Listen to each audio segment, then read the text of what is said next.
Hi guys, എൻ്റെ പേര് Jomy Joseph. ഞാൻ ഫിഷ് ഫാർമേഴ്സ് എന്ന ഫേസ്ബുക്ക് ഗ്രൂപ്പിലെ ഒരു മെമ്പറാണ്. കഴിഞ്ഞ ദിവസം ഞാനൊരു ഫോട്ടോ പോസ്റ്റ് ചെയ്തിരുന്നു, എൻ്റെ വീട്ടിൽ അക്വാപോണിക്സ് എന്ന് പറഞ്ഞ്. അപ്പോൾ കുറേ പേര് കമൻറ്റ് ചെയ്തിരുന്നു അതിൻ്റെ വീഡിയോ ചെയ്യാവോ. അതിൻ്റെ ഒരു അടിസ്ഥാനത്തിലാണ് ഞാൻ ഈ വീഡിയോ ചെയ്യുന്നത്. ഞാനൊരു മെക്കാനിക്കൽ എഞ്ചിനീയറാണ്. ഹയർ സ്റ്റഡീസിന് വേണ്ടി വെയിറ്റ് ചെയ്യണ ഗ്യാപ്പിലാണ് ഞാനൊരു കുളം ചെയ്തത്. നമുക്ക് അതിനെക്കുറിച്ച് നോക്കാം.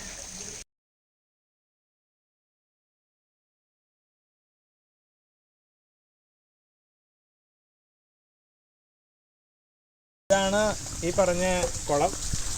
ഇത് 8 മീറ്റർ നീളവും 3 മീറ്റർ വീതിയുണ്ട്.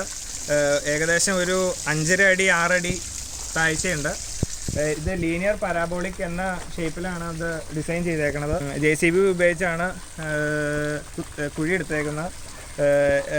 ഇത് ആദ്യമായിട്ട് നമ്മൾ കുഴി എടുത്തതിന് ശേഷം ഇതിപ്പോൾ എനിക്കൊരു അഡ്വാൻറ്റേജ് വന്നത് എന്താണെന്ന് വെച്ച് കഴിഞ്ഞാൽ, എനിക്ക് തിട്ട് കെട്ടേണ്ട ആവശ്യം വന്നിട്ടില്ല. കാരണം മിറ്റം കെട്ടിയതിൻ്റെയും മതിലിൻ്റെയും ആ ഇടയിലാണ് ഞാനിത് ചെയ്തേക്കുന്നത്. ഇതിപ്പോൾ ആദ്യം കുഴി എടുത്ത ശേഷം നമ്മൾ ചെത്തി കറക്റ്റാക്കി, അതിനുശേഷം ഈ ബൾജ് ചെയ്തിരിക്കുന്ന വേര്, കല്ല് അങ്ങനെയുള്ളതൊക്കെ നമ്മൾ റിമൂവ് ചെയ്തു. അത് കഴിഞ്ഞിട്ട് നമ്മൾ ഇമ്പോർട്ടൻ്റ് ആയിട്ട് ചെയ്യേണ്ടതെന്നാന്ന് വെച്ച് കഴിഞ്ഞാൽ, നമ്മൾ ഒരടി സ്ലോപ്പ് ഏതെങ്കിലും സൈഡിലേക്ക് ഇടുക. അല്ലെങ്കിൽ മീനിൻ്റെ വേസ്റ്റും കാര്യങ്ങളും നമ്മൾ ഒരു പോയിന്റിലേക്ക് കൊണ്ടുവരാനാണ്. സ്ലോപ്പ് എടുത്ത് കഴിഞ്ഞ ശേഷം നമ്മൾ എന്താ ചെയ്യേണ്ടതെന്ന് വെച്ച് കഴിഞ്ഞാൽ, പച്ച മടക്കില വെട്ടിയിട്ട് നമ്മൾ ക്രിക്കറ്റ് ബാറ്റിൻ്റെ ഷേപ്പിൽ ആക്കിയതിന് ശേഷം നമ്മൾ വെള്ളം തളിച്ചിട്ട് എല്ലാ സൈഡും ഇതെല്ലാം നമ്മൾ അടിച്ചുറപ്പിക്കണം. കാരണം ഇടിയാതിരിക്കാനാണ്. അതിനെല്ലാം ശേഷം കഴിഞ്ഞിട്ട് നമ്മൾ പ്രോപ്പറായിട്ട് കറക്റ്റ് അളവെടുത്തതിന് ശേഷം നമ്മൾ പടത മേടിക്കാൻ ഓർഡർ ചെയ്യണം.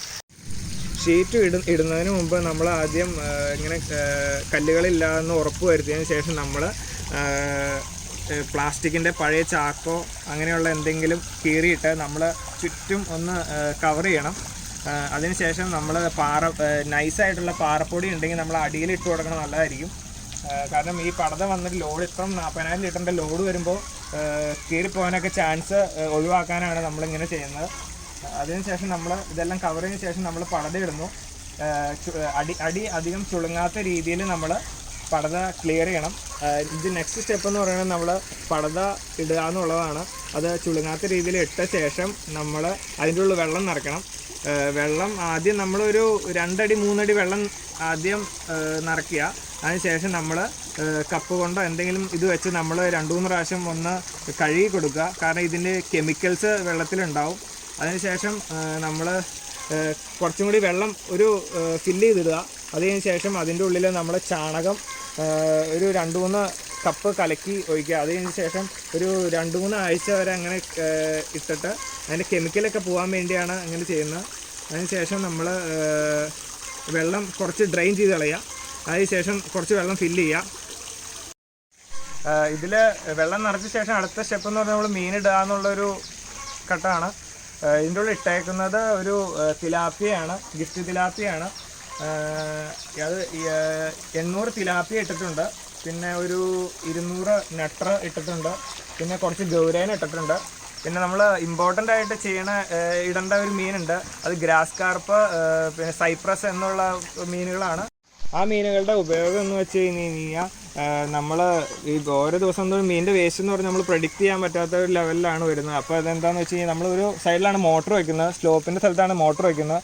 അപ്പോൾ ഈ മീനിൻ്റെ വേസ്റ്റ് മൊത്തം ഒരു സൈഡിലേക്ക് വരണം സ്ലോപ്പിൻ്റെ രീതിയിൽ. അപ്പോൾ ഈ ഗ്രാസ് കാർപ്പ്, സൈപ്രസ് എന്ന് പറഞ്ഞ മീൻ അടിത്തട്ടിലാണ് അത് വളരുന്നത്. അപ്പോൾ ഈ മീനുകൾ ഇങ്ങനെ ചെളി കുത്തി നമുക്ക് ഒരു സ്ലോപ്പിൻ്റെ രീതിയിലേക്ക് ചെളി ഈസിലി പോരാൻ പറ്റും. അതുകൊണ്ടാണ് ആ മീനുകൾ അങ്ങനെ കുറച്ച് ഇടണം എന്ന് പറയുന്നത്. അത് ക്വാണ്ടിറ്റി അങ്ങനെയൊന്നുമില്ല. ഞാൻ ഇട്ടേക്കുന്നത് ഒരു 20 ഗ്രാസ് കാർപ്പിനെയാണ് ഇട്ടേക്കുന്നത്. അത് കഴിക്കാൻ പറ്റുന്ന ടേസ്റ്റുള്ള മീൻ തന്നെയാണ്.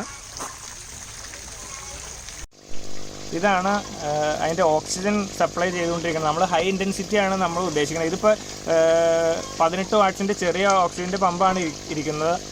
ഇത് അപ്ഡേറ്റ് ചെയ്യാൻ നോക്കുന്നുണ്ട്. ഇത് ചെയ്തേക്കണം എങ്ങനെയാണെന്ന് വെച്ച് കഴിഞ്ഞാൽ, ഒരു 1.5 ഇഞ്ച് പൈപ്പിൽ നമ്മൾ ഡയറക്റ്റ് അതിൻ്റെ നോസിൽ എൻ ക്യാപ്പിലേക്ക് സപ്ലൈ ചെയ്ത് കൊടുക്കുകയാണ്. അത് കഴിഞ്ഞിട്ട് അതിൽ നിന്ന് നമ്മൾ ടാപ്പ് ചെയ്തിട്ട് ഓരോരോ എയർ സ്റ്റോൺ വെച്ചിട്ട് നമ്മൾ കുളത്തിലേക്ക് ഇടുവാണ്. ഇപ്പോൾ ഏകദേശം ഒരു 20 എയർ സ്റ്റോൺ 20 ഔട്ട്ലെറ്റ് നമ്മൾ എടുത്തിട്ടുണ്ട്. ഇങ്ങനെ സ്ട്രെയിറ്റ് ആയിട്ട് കൊടുക്കുന്നതിൻ്റെ ഉദ്ദേശം എന്ന് വെച്ച് കഴിഞ്ഞാൽ നമുക്ക് എവിടെയെങ്കിലും ബെൻഡിങ് ഉണ്ടെങ്കിൽ നമുക്കവിടെ എയർ ലോസ് ആവാൻ ചാൻസ് ഉണ്ട് ഡ്യൂ ടു പൈപ്പ് ഫ്രിക്ഷൻ. ഇങ്ങനെ ചെയ്യുന്നതായിരിക്കും ഇച്ചിരി ബെറ്റർ. ഇതാണ് മെയിൻ ഇതിൽ ഔട്ട്ലെറ്റ് എടുക്കുന്ന സംഭവം. ഇത് പൈപ്പ് നമ്മൾ സോൾഡറിങ് ചെയ്യണം. എന്തെങ്കിലും ഇത് വെച്ച് തുളച്ചിട്ട് ഇതിൻ്റെ ഉള്ളിലൊരു ക്യാപ്പ് ഉണ്ട്, അത് നമുക്ക് അക്വേറിയം ഷോപ്പിൽ നിന്ന് കിട്ടും. അത് ഓസാണ്. അതിൻ്റെ മുമ്പിലൊരു ടാപ്പ് നമ്മൾ കണക്ട് ചെയ്തിട്ടുണ്ട്. അത് നമ്മൾ അതിൽ നിന്നാണ് നമ്മൾ താഴത്തേക്ക് എടുക്കുന്നത്. ഇത് നമുക്ക് അഡ്ജസ്റ്റ് ചെയ്തിട്ട് ഓരോ ഇതിലേക്ക് നമുക്ക് ഓക്സിജൻ എത്തിക്കാൻ പറ്റും.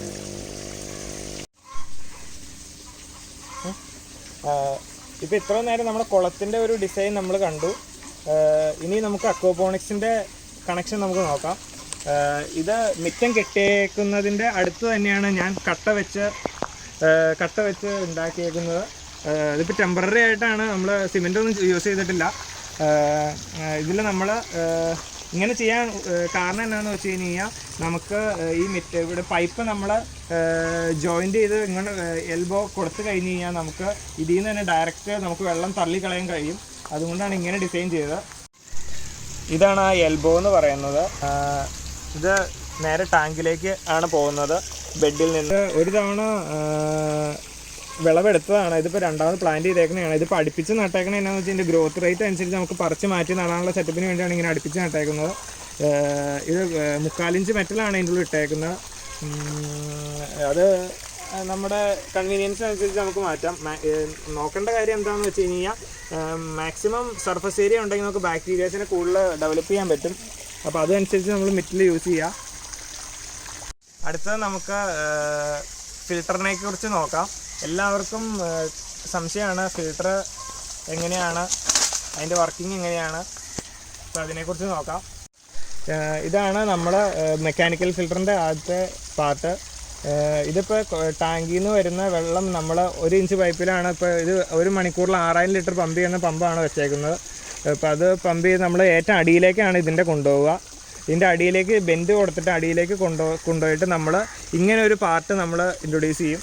ഇതിൻ്റെ എഫക്റ്റ് എന്താണെന്ന് വെച്ച് കഴിഞ്ഞാൽ നമ്മൾ സെൻറ്ററിലേക്ക് ഇങ്ങനെ വന്നു കഴിഞ്ഞിട്ട് വെള്ളം ഇങ്ങനെ 90 ഡിഗ്രി സ്പ്ലിറ്റ് ആയിട്ട് അങ്ങോട്ടും ഇങ്ങോട്ടും പോകും. ഇതിൻ്റെ എഫക്റ്റ് എന്ന് പറഞ്ഞൊരു സ്വെല്ലിംഗ് എഫക്റ്റ് ക്രിയേറ്റ് ചെയ്യാൻ വേണ്ടിയാണ്. ഇങ്ങനെ ക്രിയേറ്റ് ചെയ്യുന്നതുകൊണ്ട് നമുക്ക് വേസ്റ്റ് സെൻട്രൈസ് ചെയ്യാൻ പറ്റും. അതാണ് ഇതിൻ്റെ മെയിൻ അഡ്വാൻറ്റേജ്. ഇത് നമുക്ക് ഏതെങ്കിലും ഡയറക്ഷനിലേക്ക് കൊടുക്കാം. ക്ലോക്ക് വൈസോ ആൻറ്റി ക്ലോക്ക് വൈസോ കൊടുക്കാം. ഇതിപ്പോൾ ഇങ്ങനെ കൊടുത്ത ശേഷം നമ്മൾ ഒരു ടാങ്കിൻ്റെ അടിയിൽ നിന്ന് ഒരു 2 ഇഞ്ച് മുകളിലേക്ക് നമ്മൾ ഇത് പൊക്കി വെക്കണം. അതിനുശേഷം നമ്മൾ ഇതിൻ്റെ ഉള്ളിൽ ഇട്ടേക്കുന്നത് നമ്മൾ പച്ച നെറ്റാണ് യൂസ് ചെയ്തേക്കുന്നത്. അതൊരു 10 മീറ്റർ നീളം, ഒരു 3 മീറ്റർ വീതിയുള്ള ഒരു പച്ച നെറ്റാണ് നമ്മൾ ഇട്ടേക്കുന്നത്. അതിനുശേഷം നമ്മൾ ഈ റംബൂട്ടാൻ മൂടാൻ ഉപയോഗിക്കുന്ന ആ വലയാണ് നമ്മളൊരു 3 കിലോ യൂസ് ചെയ്തിട്ടുണ്ട്. അത് അതിൻ്റെ മുകളിൽ ഇട്ടു. അത്രയാണ് ഫസ്റ്റ് ഫിൽറ്ററിൽ നമ്മൾ ചെയ്തേക്കുന്നത്. ഇതിലുള്ള നമ്മൾ ശ്രദ്ധിക്കേണ്ട കാര്യം എന്താണെന്ന് വെച്ച് കഴിഞ്ഞാൽ നമ്മൾ 1 ഇഞ്ച് പൈപ്പിലാണ് നമ്മൾ വെള്ളം കയറി വരുന്നത്. അപ്പോൾ നമ്മൾ ഓവർഫ്ലോ വെക്കുന്നത് ഒരു 2 ഇഞ്ച് 2.5 ഇഞ്ച് 3 ഇഞ്ച് ആ ഒരു ഓവർഫ്ലോ ആണ് വെക്കുന്നത്. അത് ഡിപ്പെൻഡ് ചെയ്യപ്പോൺ മോട്ടറിൻ്റെ പവറാണ്. അതുപോലെ തന്നെ നമ്മൾ ഇതിൽ ഫസ്റ്റ് സെക്ഷൻ ഫിൽറ്റർ ചെയ്ത് കഴിഞ്ഞിട്ട് നമ്മൾ അതിൻ്റെ ഒരു മേളിൽ നിന്ന് എന്ന് വെച്ച് കഴിഞ്ഞാൽ ഓവർഫ്ലോയുടെ താഴെയാണ് നമ്മൾ അതിൽ നിന്ന് ഔട്ട് എടുക്കുന്നത്.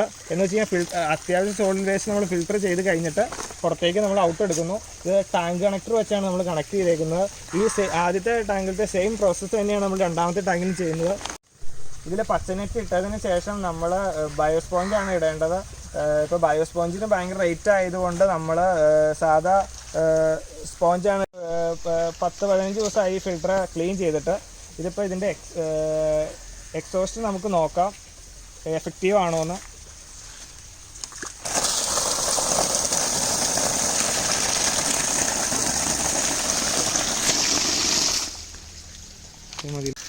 മെക്കാനിക്കൽ ഫിൽറ്ററിൻ്റെ രണ്ടാമത്തെ ടാങ്കിൽ നിന്ന് നമ്മൾ ഓവർഫ്ലോ ആയിട്ടാണ് അടുത്ത ഫിൽറ്റർ സെക്ഷനിലേക്ക് വിടുന്നത്.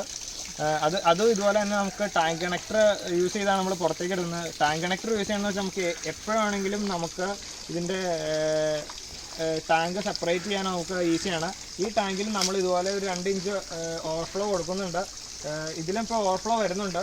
അത് കാര്യമാക്കണ്ട, കാരണം നേരെ ടാങ്കിലേക്ക് ചാടിച്ച് കഴിഞ്ഞ് കഴിഞ്ഞാൽ നമുക്കൊരു അഡീഷണൽ ഒരു ഓക്സിജൻ്റെ ഒരു സപ്ലൈ നമുക്ക് കിട്ടും. ഇത് ഇങ്ങനെ വന്നിട്ട് നമ്മളൊരു എയർ എസ്കേപ്പ് ചെയ്യാൻ വേണ്ടിയാണ് ഇങ്ങനെ ചെയ്തേക്കുന്നത്, ടീ ഇട്ട്. അത് കൺവീനിയൻസ്. ആദ്യത്തെ 6 ലെയറിലെ കക്കയാണ് ഇട്ടേക്കുന്നത്. അത് നമ്മൾ ജസ്റ്റ് കയറ്റി വെച്ചാൽ മതി ഒരെണ്ണത്തിൻ്റെ അടിയിൽ. പിന്നെ ഏറ്റവും അടിയിൽ നമ്മൾ കൊടുത്തേക്കുന്നത് കരിയാണ്. ആദ്യത്തെ 3 ട്രേയിൽ കരിയാണ് നമ്മൾ കൊടുത്തേക്കുന്നത്. അത് ഈ ഒരു സിസ്റ്റം മൊത്തം ഇറക്കി വെച്ചേക്കുന്നത് നമ്മൾ അക്വാപോണിക്സിൻ്റെ ബെഡിലാണ്. അപ്പോൾ അതുകൊണ്ട് നമുക്ക് അഡീഷണൽ ആയിട്ട് പ്ലംബിംഗ് വർക്കൊക്കെ നമുക്ക് എലിമിനേറ്റ് ചെയ്യാൻ പറ്റും.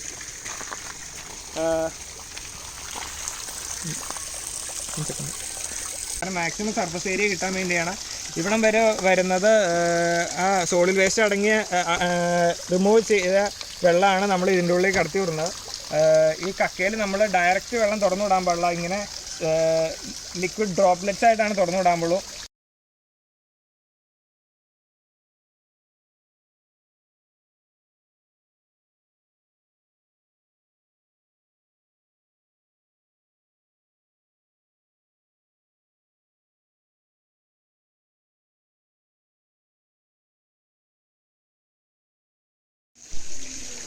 ഇതാണ് ഏകദേശം നിങ്ങൾക്ക് എല്ലാം അത്യാവശ്യം മനസ്സിലായെന്ന് വിചാരിക്കുന്നു.